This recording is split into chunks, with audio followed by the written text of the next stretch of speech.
Assalamualaikum warahmatullahi wabarakatuh. Bapak akan lanjutkan 34 ya. Kita masuk di terakhir 34. Ada 4 indikator. Video ini akan membahas indikator 341 dan 342 ya. Maka oleh karena itu tolong perhatikan baik-baik ya. Baik, kita mulai. Jadi bagian terakhir kemarin kita sudah membahas laporan rugi laba, laporan perubahan modal, dan laporan neraca. Ya. Berikutnya kita akan bahas yaitu jurnal penutup. Ya. Jurnal penutup ini namanya penutup adalah untuk menutup akun-akun yang sifatnya sementara. Kan akun itu kan dibagi dua kelompok akun itu ya. Ada akun real, itu akun permanen. Ada akun nominal atau akun sementara. Akun permanen itu letaknya di neraca. Ini ya, ini akun permanen semua ini. Ya, akun permanen itu adalah akun-akun yang tetap ada walaupun perusahaan itu tidak beroperasi lagi, ya tetap ada akun-akun ini. Nah, yang kita tutup ini bukan akun yang di neraca, tapi akun-akun yang sementara, akun-akun yang nominal. Ya, akun sementara itu adalah akun-akun yang hanya ada jika perusahaan beroperasi. Di mana letaknya? Itu adalah di laporan rugi laba. Jadi semua akun yang di laporan rugi laba ini dia sifatnya sementara. Dia hanya akan muncul kalau perusahaan masih beroperasi. Kalau sudah nggak beroperasi, akun-akun ini nggak ada. Oleh karena itu, karena ini sifatnya sementara, maka harus kita tutup. Nah, menutup itu artinya apa? Membikin akun-akun ini nanti habis atau bersaldo nol di buku besarnya. Akun-akun ini nanti habis atau bersaldo nol di buku besarnya. Gitu ya. Jadi kita akan mulai. Yang pertama, kita akan menutup akun sementara yaitu pendapatan bengkel. Ya. Cara nutupnya gimana? Kan gitu ya. Cara menutupnya, pendapatan bengkel itu di neraca saldo, ini neraca saldo ya, neraca saldo, mana pendapatan? Ini ya, pendapatan bengkel itu di neraca saldo dia ada di sebelah kredit. Oke, berarti pada saat menutup kita pindahkan di sebelah debit. Oke ya, ini menutup namanya.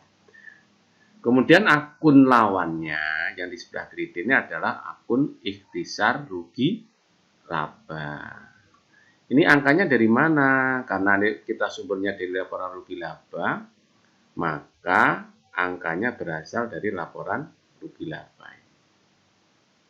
Gitu ya. Jadi seperti itu caranya.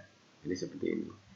Ya, kemudian ada juga akun pendapatan yaitu pendapatan bunga. Nah, ini kita tutup ini juga.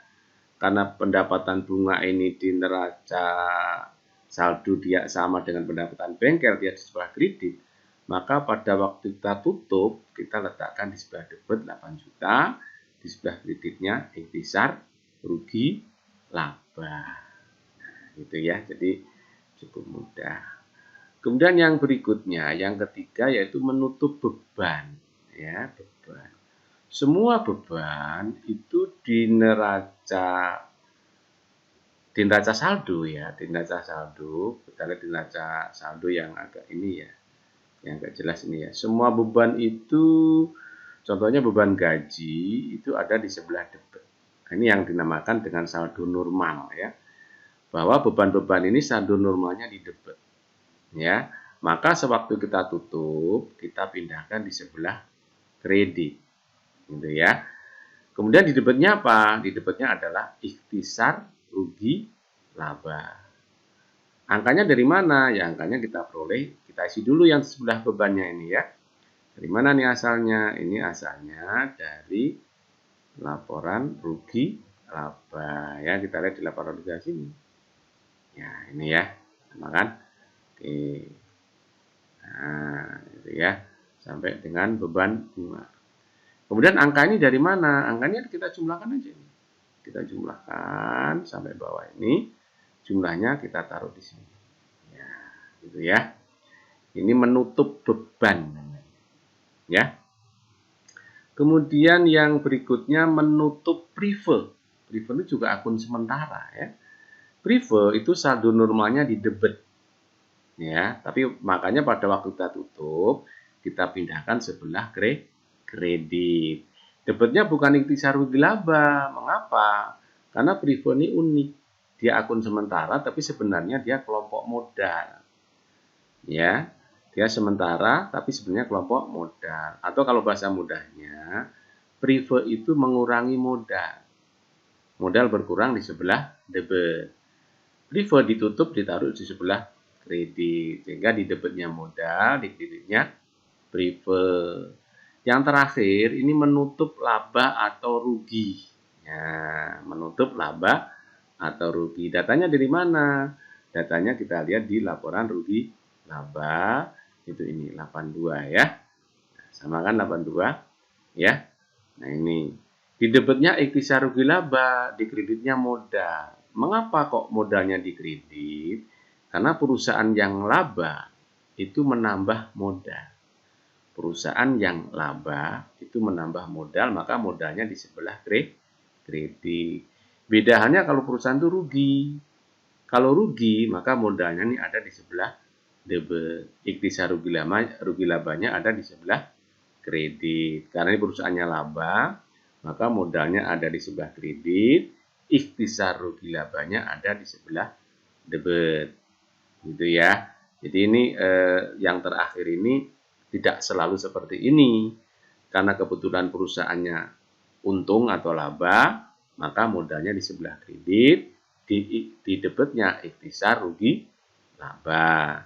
Tapi nanti kalau perusahaannya rugi, modalnya ini di debit, ikhtisar rugi labanya di kredit. Alasannya ya kalau rugi itu mengurangi modal, maka modalnya ada di sebelah debit. Gitu ya. Kemudian setelah ini kita buat jurnal penutup, maka di urutan berikutnya 342. Nah, 342 menyusun buku besar setelah penutupan. Ya, maksudnya apa 342 ini? Setelah kita membuat jurnal penutup, maka tugas kita selanjutnya adalah memposting ya, jurnal penyesuaian ke dalam buku besar dan memposting jurnal penutup ke buku besar. Jadi ini diposting semua dua-duanya. Jadi misal, nih contoh ya, jurnal penyesuaian piutang pendapatan. Misalnya, buku besar cari piutang pendapatan. Mana piutang pendapatan ya. Nah ini ya, ini udah Bapak contohkan ya. Jadi tanggalnya semuanya 28 ya, akhir bulan. Refnya AJP, ayat jurnal penyesuaian. Nah, dia ada di debit. Benar nggak nih di debit 5 juta? Oh, benar. Ya. Terus kita hitung. Karena ini 0, 0, ini debit. Berarti 0 tambah 5 juta. Debit dengan debit kan dijumlah. Taruh di sini. Gitu ya. Berikutnya, pendapatan bengkel. Di kredit 5 juta. Cari pendapatan bengkel. Terus, ya, pendapatan bengkel. Maka buku besarnya harus bagus. Pendapatan bengkel. Ya, terus. Nah, ini ya. Tanggal 28 ya. AJP di kredit 5 juta. Nah, ini. Ya, ditambahkan ya. Kredit dengan kredit tambah. Oke. Berikutnya, beban perlengkapan kantor. Ya, dicari buku besar. Beban perlengkapan kantor. Beban. Nah, ini. Oke ya, nanti semua di jurnal pensiun itu kamu posting sampai terakhir. Ya. Kemudian baru jurnal penutup kamu posting juga sampai terakhir. Oke ya, gitu ya. Nah ini, mungkin timbul pertanyaan, Pak, posting itu supaya benar, dikatakan benar, apa cirinya? Nah, ini Bapak kasih kunci nih ya. Cirinya posting kamu itu bisa bernilai benar, posting buku besar setelah penutupan ini ciri khasnya bahwa akun-akun yang ada di buku besar ini, contohnya beban dan sebagainya, yang bersifat sementara, yaitu pendapatan dan beban dan prive, dan ikhtisar rugi laba, itu harus bersaldo 0. Jadi nanti saldonya di sini 0. Ya, kalau nggak 0, berarti posting buku besarmu salah. Ya, cari kesalahannya. Oke ya, itu untuk 341 dan 342. Oke, terima kasih. Assalamualaikum warahmatullahi wabarakatuh.